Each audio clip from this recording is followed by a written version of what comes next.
felt like you couldn't live up to society's expectations? Have you been intimidated by the success and achievements of those around you? Have you ever felt like you couldn't achieve your dreams because you've set your sights too high? How about the fear of having no dreams at all? Have you been afraid to fail? Scared to make a change despite being deeply unhappy? Have you ever put yourself on the back burner trying to achieve success? These are situations that many of us have been faced with at some point or another throughout our lives. But taking the time to think about this and realize this is an important step in achieving success. Self-awareness is the key to your dreams. Let us take you on a journey to how you can define your own success. A journey where one self-proclaimed non-sporty girl found her inner athlete, and another who overcame asthma by being more active. Lessons from a young woman who feared she could not find direction for her ambition, and a freshman who failed her teenage dream, along with stories from a disheartened university graduate who quit her job in pursuits of a newfound passion, and an apathetic woman who found hope to overcome her depression. When you think of success, two main things come to mind: money and status.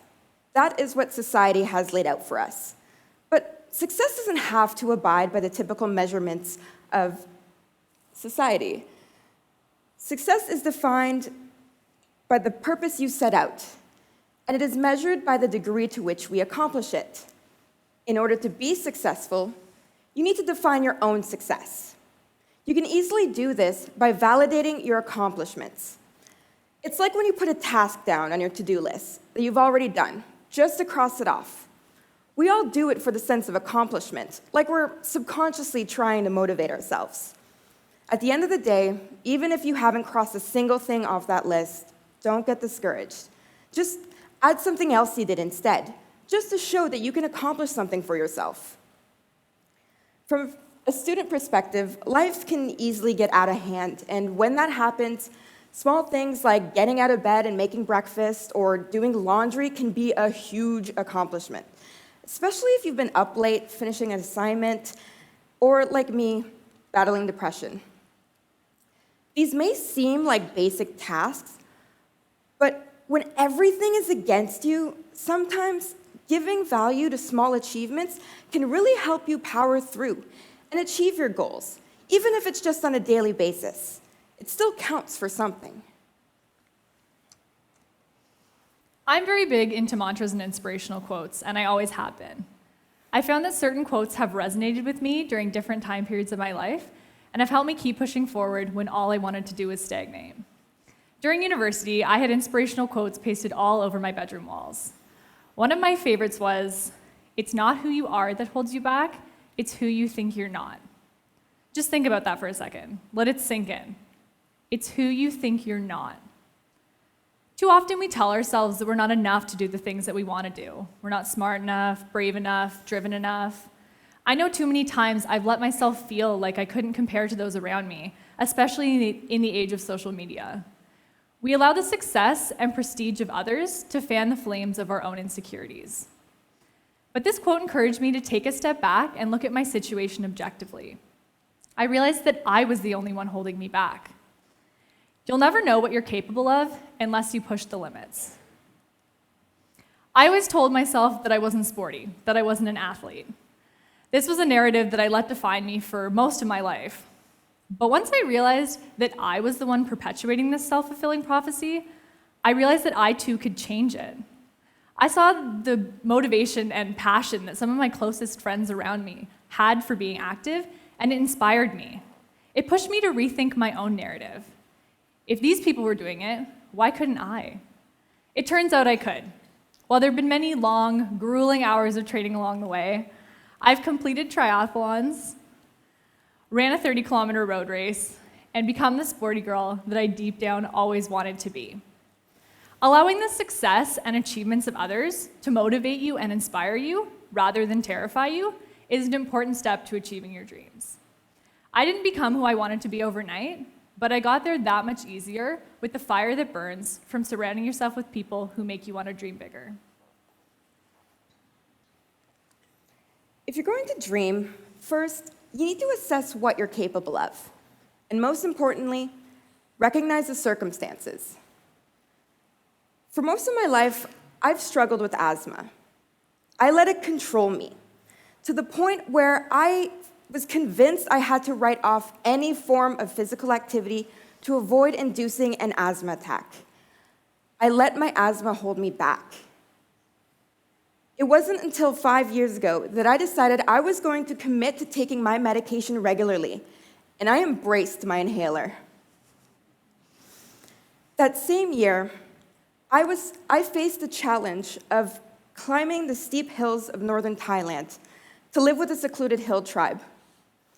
When it comes to asthma, any form or any sort of incline can make your breathing unbearable. The grueling trek into the jungle typically took 7 hours. My team was able to reach the village in only 5. You wouldn't believe the amount of relief we felt in this moment. On top of everything, I managed to maintain pace with the leading pack. Once I challenged myself, I was able to see exactly what I'm capable of. And I wanted to see if I can push myself even further. So I took up running. Now, because of my circumstances, I had to be realistic with my goals. Rather than train for a marathon, I decided to start small and work my way from couch to 5K. By doing so, I'm able to increase my odds of success and prove to myself that I can shoot for what I aim for. So, I decided to sign up for a race that suited me, the Ottawa Craft Beer Run. By using beer as incentive, I was able to keep up with my physically fit boyfriend, and I completed the race without inducing a single asthma attack. For right now, I'm content only training for 5K because I'm not competing with anybody else but myself. With every accomplishment, you have the ability to push yourself even further when the opportunity persists. One of my biggest fears throughout my youth and young adulthood, and honestly, somewhat still today, was not that I couldn't achieve my dreams, but rather that I had no dreams. Crazy, right? Here I am, talking to all of you at a TEDx event with a dream big theme, looking on the outside like maybe I have this whole achievement thing figured out, when in reality, I'm far from that. The root of my fear was that I knew that I had the ambition and drive, I just didn't have the big dream, the passion, the career goal to apply it to. But what I've learned since then is that it's unfair to define yourself solely by a single passion or lack thereof. Don't feel discouraged if you feel like you haven't found your big passion yet. I've always been more of a little dreams kind of girl anyways. Those goals and things that pop up along the way, those, hey, I've always wanted to try that. For me, that's included things like buying my own car, donating blood, taking a pottery class, giving a TEDx talk. We're conditioned to believe that everyone else around us has their whole lives figured out, with all of their dreams and goals all laid out and exactly how they plan to get there. But in my experience, this is not the way it is, and it's okay to not know. As a teen, I was obsessed with CSI.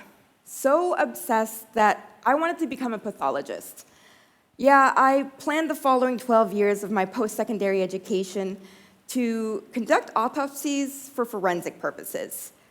Throughout all my praise in high school, I believed I could achieve my dreams, except when it came to my father. He wasn't convinced I could do it. He'd always tell me, "You won't get through med school, it's too hard." I always assumed that my father never believed in me. But I didn't realize that he knew failure was an option, whereas I didn't. I never once acknowledged the potential of my own failure. So when it came to my first semester in university, I soon realized that human anatomy wasn't for me, and that geology was. But because I hadn't accepted failure as an option, it was really hard for me to admit defeat and commit to changing my major, even when I knew deep down it was the right thing for me. From what I learned, failure is inevitable. We live in a world of dualities, and we wouldn't know what success is without acknowledging failure. Without failure, there would be no such thing as success. We'd all just be doing normal things. It's when you fall short of expectations that you also have the equal opportunity to exceed expectations. All of our mistakes and failures have the potential to become learning opportunities. We should be grateful for our hardships. It's what empowers us to achieve greatness. I was a pessimistic complainer throughout my young adulthood. There's no nice way to put it. I complained about everything. I remember during university, one of my friends was inconsolable for months after her boyfriend had broken up with her. And I remember thinking to myself so vividly, why was she letting someone else control her happiness? She couldn't change what had happened, but she could change how she reacted to it. It was in that exact moment that I realized that the power of change lies within us.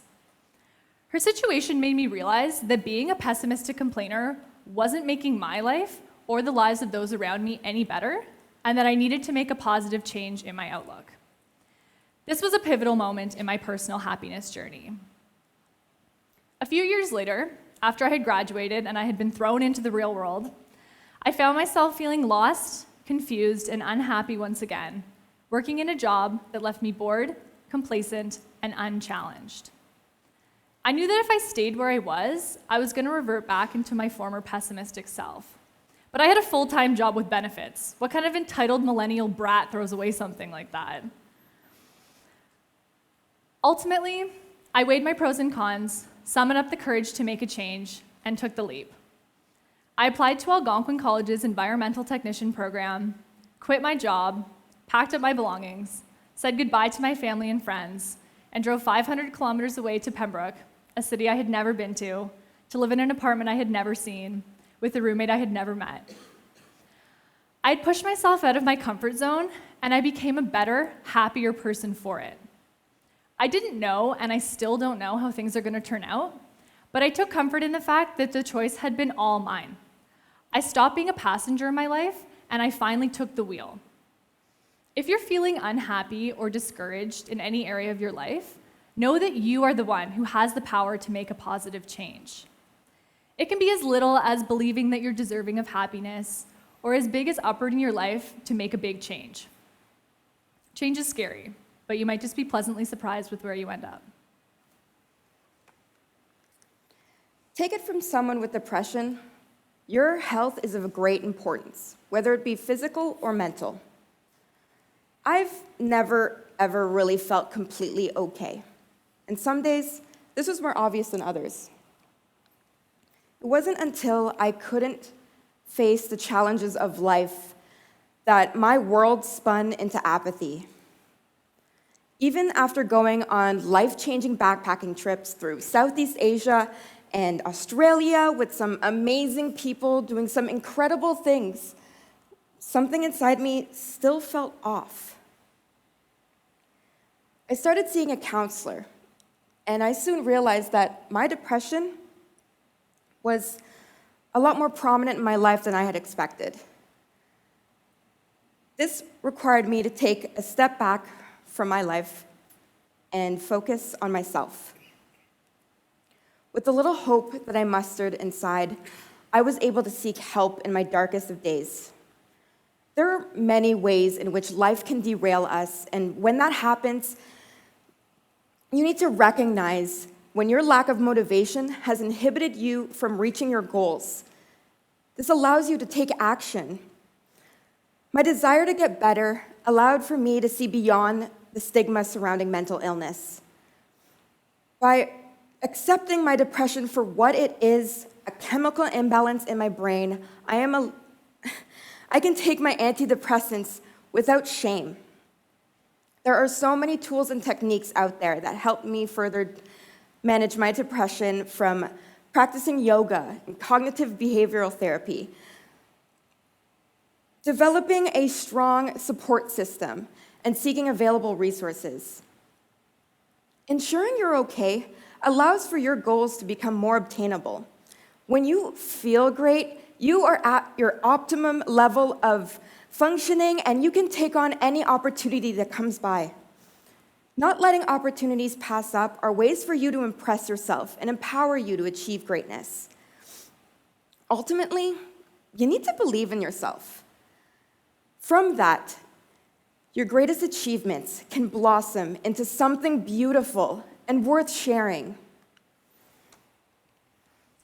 As you've just heard, we've both taken drastically different paths to achieving our respective successes and arrived to where we are today. Despite this, we have both succeeded in dreaming bigger. We've set our expectations. We've allowed others to empower us. We've been realistic. We've been patient with ourselves. We've accepted failure. We've challenged ourselves and embraced change. Self-awareness has opened the doors to achieving our personal goals and can do the same for you. Ask yourself this: are you willing to take a look inside?